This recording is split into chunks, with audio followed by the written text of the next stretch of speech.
Bonjour, bienvenue à tous sur la chaîne YouTube de Moto Magazine. Aujourd'hui, c'est une explication technique de la gamme Indian. Pourquoi? Parce que la gamme Indian, elle est complexe, pour ne pas dire compliquée.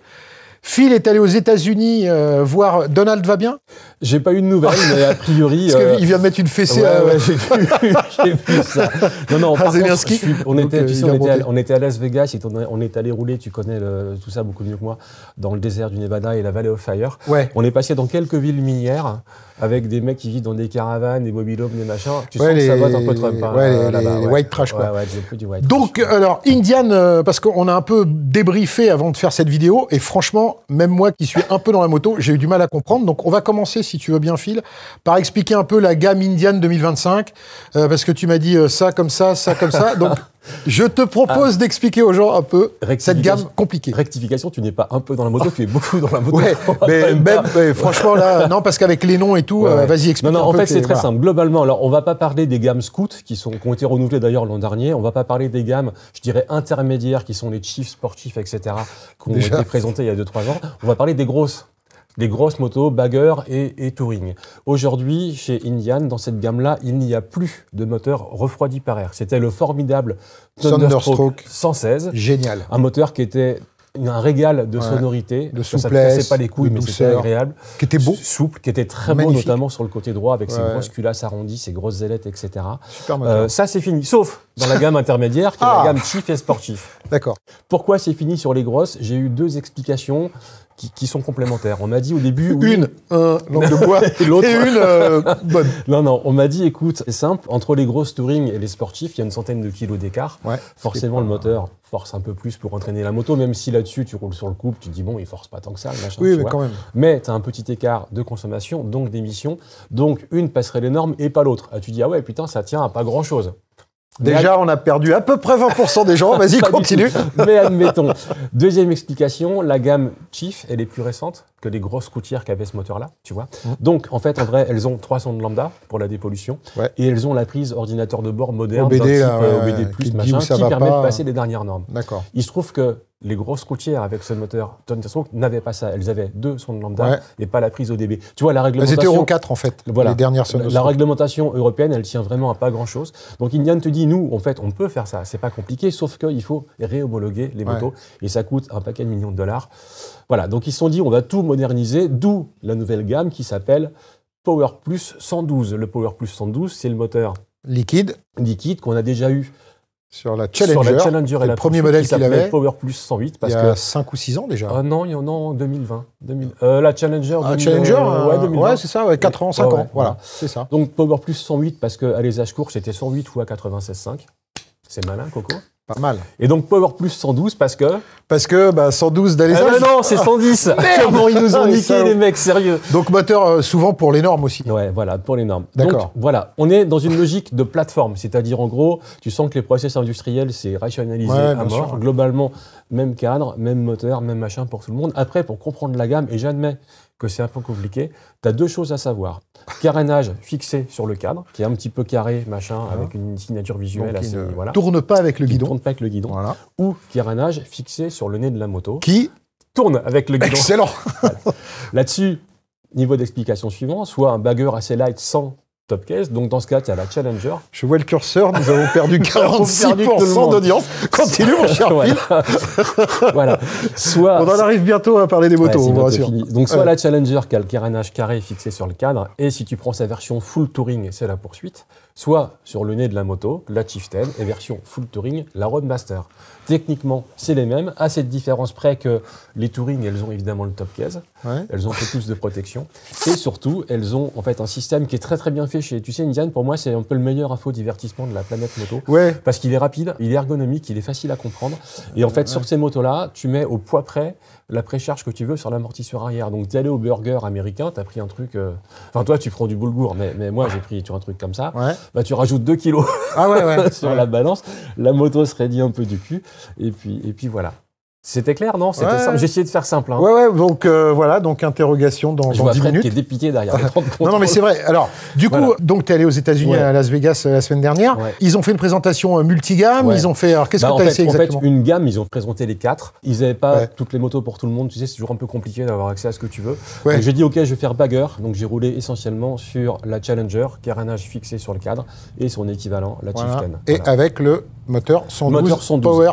Power Plus 112. Voilà, donc 4 double arbre à en tête. Oui, 4 soupapes par cylindre. Moteur moderne. Moteur moderne. Voilà, toujours ce calage classique de chez Indian. Classique, ouais. Qu'est-ce qui fait en plus par rapport à le 108? Alors, en Plus fait, de c'est couple, simple, plus de chevaux c'est plus de couple, plus de chevaux. Il est plus. D'accord. On va rappeler que celui qu'on aimait, le moteur à air, c'était environ 90 chevaux. Ouais, 171. on n'a jamais vraiment su. Non, mais c'était à peu près à la Ouais. louche, ce que ça sortait. 171 Nm de couple. Ouais. Quand on est passé, en fait, au Power Plus 108, donc la première génération Oui, liquide, moderne, ouais. 122 chevaux, 178 Nm. Et là, l'écart n'est pas gigantesque. En passant au Power Plus 112, ce dernier moteur, on est donc à 126 chevaux et 181,4 Nm. En vrai, ça dépote quand même pour une moto américaine. Ouais, mais elle même fait si quoi, est lourde. 340 380 kilos. 380 ah oui, kilos, t'as vu ouais. le morceau. hein, D'accord, ouais, ok. ouais. Et encore, ça dépend si t'as la Touring ou pas la Touring. Enfin, tu vois. Alors, Harley-Davidson, ils sont dans cette gamme-là des grosses, des baggers, des touring, ils sont encore sur un moteur cul-buté Oui. à l'ancienne, le Milwaukee 8. Honnêtement, par rapport, et en plus on en a roulé une il n'y a pas si longtemps d'Harley, avec un Milwaukee 8, un 117. Un 117. Ouais. C'est quoi la différence? Si tu regardes la puissance, je la mettrais même frontalement sur les Harley en 121, avec ce moteur à Ouais. distribution variable. Écoute, moi j'aime bien ce moteur. Alors j'étais très fan du Towner Stroke 116. Tout le monde. C'était un moteur qui était fabuleux. On l'a essayé d'ailleurs il y a 2 ans à l'Alpe Aventure Festival. C'est un régal de. C'est presque l'équivalent d'un V8 américain. Tu vois, Ouais. le velouté, le gras, la souplesse, les pétarades. Et c'est d'ailleurs le moteur Voilà. où Harley-Davidson s'est dit « Ouh putain, merde !» Et Ouais. c'est là où ils ont sorti le Milwaukee Ouais. 8, parce qu'on a dit « Les gars, là, Ouais. si vous Ouais. bougez pas votre cul, vous allez vous le faire botter. » Voilà. J'aime bien ce moteur parce qu'il est souple. Tu roules en 6e à 2000 tours, tu es à 80 km/h. L'air de rien, tu rouvres à 2500, ça part déjà pas mal. À 3500, la zone de couple est à 3006, ça part vraiment fort. Ouais. Et ce qui est assez fort, c'est que le truc prend 6500 tours. Alors en fait, il a donné toute sa puissance aux environs de Alors. 5005, 5007. Il commence à vibrer à ce régime-là, mais tu as quand même une grosse allonge. Et sincèrement, tu n'as pas beaucoup de gros cruisers américains où quand tu fais ça, bah, tu as un peu les bras qui s'allongent, quoi. Ceci posé, les gros cruisers américains, ce qu'on aime bien, c'est justement pas faire ça. On aime bien du gras, du couple à bas régime. Ça, là, ce que tu me dis là, c'est un comportement de V-twin moderne. Oui. Est-ce que il prend quand même pas tant de... Enfin, il prend la Non, fois mais- des tours, mais pas tant que ça. Enfin, est-ce que de temps en temps, t'es pas un peu en décalage en disant, bah, j'aurais pris le plop, plop, plop, plop d'avant, ou est-ce que tu dis, bah non, en fait, c'est vraiment, il va bien avec le châssis, il va bien avec les performances que demande aujourd'hui ce genre de moto, ou on sent quand même le modernisme. Je fais allusion au nouveau Sportster Harley, tu sais, Oui. quand t'es arrivé ces moteurs-là, on a été un peu déçus parce que quand tu modernises un moteur, dans sa conception, dans sa course, dans son alésage, dans tout ça, tu perds un peu du sel qui fait qu'on aimait, surtout sur des motos américaines, un caractère moteur très particulier. Je comprends tout à fait ce que tu dis. Après, il faut aussi voir, je dirais, la course en avant des ingénieurs et du marketing. C'est-à-dire, les mecs peuvent pas dire « Ah les gars, on a ressorti un Chevrolet, c'est trop cool. Il fait 32 chevaux, et il prend 2700 tours. Ouais. » Bon, ça marche pas comme ça, le sens de l'histoire. On peut le regretter, hein, mais Non, non, c'est mais une réalité. moi, c'est juste à rouler. Il y a aussi cette culture américaine où, en fait, les mecs, c'est limité à 55 miles, mais ils ont tous des débits de 600 chevaux, Ouais. parce qu'ils aiment bien mettre un coup de gaz de temps en temps. Quand t'as plein d'états où il n'y a plus de speed limit. Ouais, maintenant. ouais, c'est vrai. Beaucoup. En réalité, tu te rends compte aussi que les vitesses, il y a quand même une grosse tolérance aujourd'hui. Ouais, ils roulent aux tous à USA. 75, 80 miles, en règle générale. Le châssis Indian, on l'a toujours dit, les châssis sont Très excellents. bien. Les cadres en aluminium sont très bien. J'ai un de mes confrères que je salue amicalement qui s'appelle Arnaud Choisy, qui bosse à Moto Hero, qui a sorti une expression, il m'a dit, tu sais, sur les gros cruisers à l'américaine, quand tu prends un virage, tu te fais gratter le cul sur les mains. Tu vois ce que je veux dire? Et je trouvais ça assez poétique et tellement vrai. C'est pas mal, ouais. Bah là non, t'es sur un Challenger, franchement tu rentres dans une monture, tu jettes le bordel. Pour gratter le cul, il faut lâcher le guidon et gratter le cul Là, toi-même, faut- d'accord. faut prendre les C'est mains. moins cool, en fait. Il faut prendre les mains, mais t'as un régulateur de vitesse, alors tu... Voilà. D'accord. Euh, Ok. Bon. T'as un cadre en alu sur la Challenger, t'as un train avant qui est vraiment précis parce que t'as pas justement le poids du Ouais, tête de mais l'ancienne était déjà oui, surprenante. c'était déjà hein. parfait. Ouais. Donc si tu veux, le moteur va vraiment bien avec le châssis. Ouais. Les perfs, elles sont de très haut niveau. Sincèrement, en termes d'accélération, ça dépote sa mère, mais sérieusement, elles sont limitées à 180, que tu atteins d'ailleurs en 5e assez facilement. D'accord. Ouais, parce Je que t'as sais, le 6e on était aux overdrive. USA, mais ouais. on l'a vu. Après, en vrai, moi, l'agrément d'un 116 AR, ça m'allait très bien. Voilà. Mais c'est comme ça. Voilà, c'est Quand tout, tu dis c'est- que c'est un moteur moderne, tu reparlais de la Harley, un Sportster 1250, ça prend quand même 8500 tours. Oui, C'est oui, pas oui. tout à fait Non, mais pareil. c'est- Là, Un tu moteur restes- liquide, il sonne pas comme un moteur culbuté. Tout à Il n'y a fait pas la d'accord. même sens. C'est différent, c'est moderne. Voilà. Ils ont réussi la sonorité quand même. Hein. Ouais. Elle est plutôt pas très présente à bas régime, puis à mi-régime, ça ronfle gentiment, ça pédrade un peu quand tu coupes les gaz. Et c'est agréable sans être... C'est bien calculé, sans être prise de tête. Voilà. Garde au sol, ça va pour ce genre de moto? Tu fais frotter quand tu t'y mets, mais c'est très correct. Ouais. Méga confortable, protection. Protection, bulle électrique, ce qui n'existe pas chez Harley. Au niveau électronique, tout ça, ils sont au top ou Ouais, ils sont au top. Des choses qui d'ailleurs vont te faire vraiment plaisir. Non, ils étaient déjà au top avant, parce qu'encore une fois, le Ride Command et la Sono, c'était pour moi ce qu'il y avait de mieux dans ce type de moto. J'insiste, mais c'est important de pouvoir le GPS, mettre son tout GPS ça, il est facilement, bien. de régler tes suspensions, machin, tout Oui, ça. non, c'est vrai. C'est vraiment très facile. Là-dessus, tu as 3 choses qui sont nouvelles sur le plan techno. Tu avais déjà les modes de conduite, bon, ils sont toujours là. Que moi, je trouve pas très utile sur un cruiser. Tu mets en sport et basta, on va pas se faire chier. Voilà. Tu as maintenant un maintien de freinage en côte et en descente. Ouais, ok. Vu les morceaux que c'est, ça peut être. Ouais, non, mais c'est très bien ça. Vois, ça, tu recules pas. Tu as un détecteur d'angle mort avec des petits signaux à la fois dans le coin des rétroviseurs et aussi sur les côtés du Ride Command. Tu as des petites zones oranges qui se mettent à s'allumer. Ça marche, c'est efficace. Et quand on arrive très fort derrière toi, tu as à la fois les feux arrière qui clignotent d'un coup et toi, tu as aussi un signal comme quoi quelqu'un va te tamponner. Attends, c'est-à-dire que quand quelqu'un arrive derrière toi, ta moto, elle allume ses stops. Oui, une alerte anti-collision. En fait. D'accord, ok, c'est marrant ça. Écoute, il y avait ça sur une Vosges 900 DSX. Hein, c'est pas non, mais c'est. Mais il y a ça. Donc au niveau il y a un radar arrière, un radar. Avant, il n'y a pas de radar. Non, il y a un cruise control par contre. Oui, bien sûr. Mais qui n'est pas adaptatif. Non. Tu vois, ça, ce serait plutôt utile sur un cruiser, je trouve. On peut le Parce penser. que comme tu fais beaucoup de routes, tu vois, on peut le penser. voilà, donc il y a évidemment une centrale IMU, je présume, pour ABS sur l'angle, etc. D'accord. Voilà. Bon, après, on va parler de... Pas de poignée chauffante de série, ce qui est un peu dommage, parce que vu le tarif, ils auraient pu, tu vois, bon... Enfin, moi, je préfère ça... Oui, mais t'es bien protégé. Oui, mais... Ouais, d'accord. Et au niveau... Le GPS, c'est quoi? Tu branches ton téléphone et tu as un apport CarPlay? C'est intégré. Il est intégré, tu peux laisser ton téléphone dans la poche. Ouais, c'est top. Il est intégré, il a vraiment une carte. Et tu peux mettre ton téléphone pour un... Tu peux accoupler, machin. Comme d'habitude. Un petit câblage avec un cache devant, le carénage, etc. Est-ce que tu as un branchement USB et USB-C pour charger ton téléphone? Alors, tu as du branchement USB pour charger ton téléphone. Parce qu'aujourd'hui, les gens le demandent. Évidemment. Eh oui. Un dernier détail, il y a une grosse différence entre la Challenger et la Chieftain, autrement dit entre celles qui ont le carénage fixé au cadre et celles qui ne l'ont pas. Tout comme chez Harley, tu as une différence entre une Street Glide, une Road Glide. Ouais. Après, c'est des questions de chapelle, tu as des gens qui préfèrent l'une l'autre. Et de look aussi. Et de look. Parce que c'est pas le même nez. C'est pas le même nez. C'est pas le même nez. Du coup, c'est pas le même tableau de bord, parce qu'il fait pas le même truc. Tu as 2 grosses différences. La Chieftain protège moins, parce que le carénage est plus évasé comme ça en sa base, donc tu as des remous d'air qui remontent comme ça sur le buste et sur le casque devient plus bruyant. Et surtout, tu as quand même une différence d'agilité et de stabilité sur le frein, notamment en grande courbe. T'en as une, tu la jettes comme ça, elle bouge pas. L'autre, voilà. Parce que moi, je me souviens, c'était, je crois qu'il y avait 17 kilos d'écart de poids sur la direction par rapport à un cadre, monté sur le cadre. 17 kilos, c'est le poids d'un chevreuil. Hein. T'imagines, tu te colles un chevreuil sur le phare. Comment tu sais le poids d'un chevreuil? Parce qu'en fait, le mec habite en ville, il me sort le poids d'un chevreuil. Déjà, je viens des Ardennes, donc tu sais que tu vas t'en prendre. Les Ardennes, c'est pas le chevreuil, c'est le sanglier. Ouais, je sais. Là, c'est plus lourd. Déjà. Non, je sais ça parce que y a dans le dernier Motomag, tu sais, la Ducati Multistrada V2 a perdu 18 kilos. Oui. Et je cherchais dans l'intro de mon texte qui fait 18 kilos, je suis tombé sur le chevreuil. D'accord. Non, mais la presse moto mène à tout, quoi, tu vois. D'accord, ok. On va parler pognon.